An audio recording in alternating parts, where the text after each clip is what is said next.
Punta tayo ngayon sa Camagong Farms and Leisure, located sa Little Baguio, KM92. Make sure na magdala kayo ng jacket kasi foggy talaga sa place. Pagdating nyo doon, welcome kayo ni Kuya Jerry. Siya yung mag-a-assist sa inyo sa lahat ng kailangan nyo. Malaki at maganda yung place. Nasa 700 square meters siya kung total. Kasama yung bahay and yung swimming pool. 3 rooms yung offer ng place, so ito yung first room. Yan, maganda, diba? And malinis. Meron din siyang sariling CR sa loob. Sa sala, pwede kayo mag-video, okay? May offer din sila mga board games. Meron siyang bar sa tabi ng karaoke, so pwede kayo mag-shot-shot doon.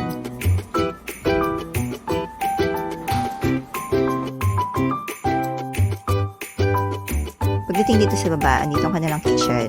May ref, may stove, may cookwares, and utensils. Ito ang second room.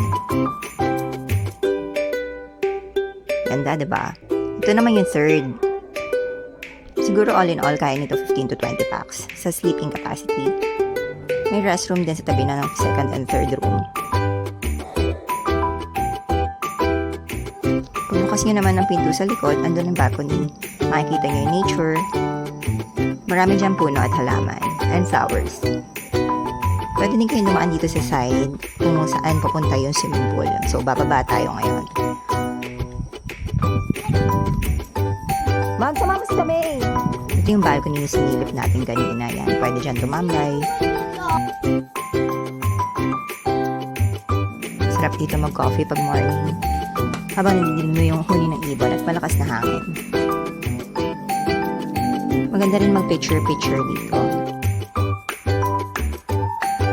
So, ayan, bababa na tayo.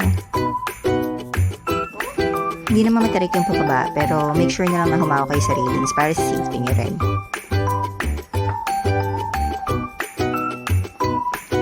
Andito yung kawa bath natin na ipapahanda nyo rin syempre kay Kuya Jalik in case na gusto yung gamitin. Papalitan yung tubig every time na may gagamit ng kawa bath. Masarap bumaba kasi para ka na rin nag-exercise. So nakikita nyo ngayon, yung pool wala pa siyang tubig kasi minake sure muna na wala siyang tagas once na pinagamit na sa guest. Sobrang ganda din ng view dito. Meron din siyang tree house doon. Ayun, nakikita nyo naman yung may ilaw. Makikita nyo rin dito yung Sierra Madre Mountains. Yan, ganun din. Ang sarap, ang lamig ng hangin. Minsan, may mga monkeys dyan. Meron din iba-ibang klase ng ibon.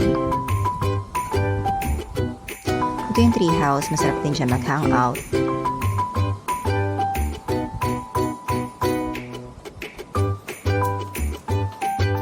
Ayan yung pool ng pinapalagyan na ng water. So, maganda naman siya. Actually, sa lahat ng lugar dito sa place, masarap mag-picture kasi nature siya. Ito na yung kawa bath nung nilagyan na ng water and flowers. Malamig din talaga doon sa pool. Pwede kayo mag-sunbathing. Okay din dito mag-hangout while swimming.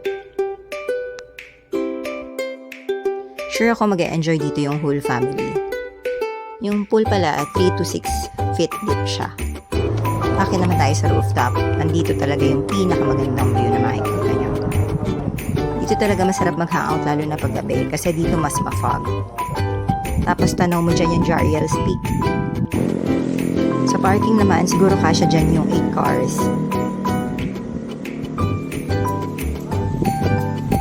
Ang ganda naman talaga kasi kita mo yung mountains, tapos kita mo yung mga ulap.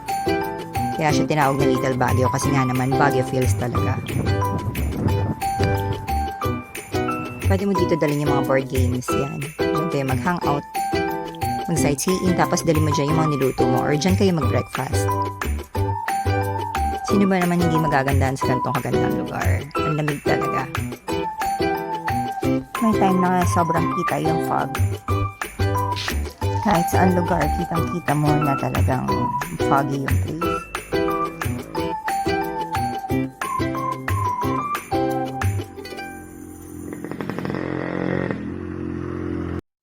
Lalo sa gabi, talagang ibang klase yung lamig. Mas maganda rin yung lights dito banda kapag gabi na. And syempre, pag sobrang ginaw na, time na para mag-bonfire.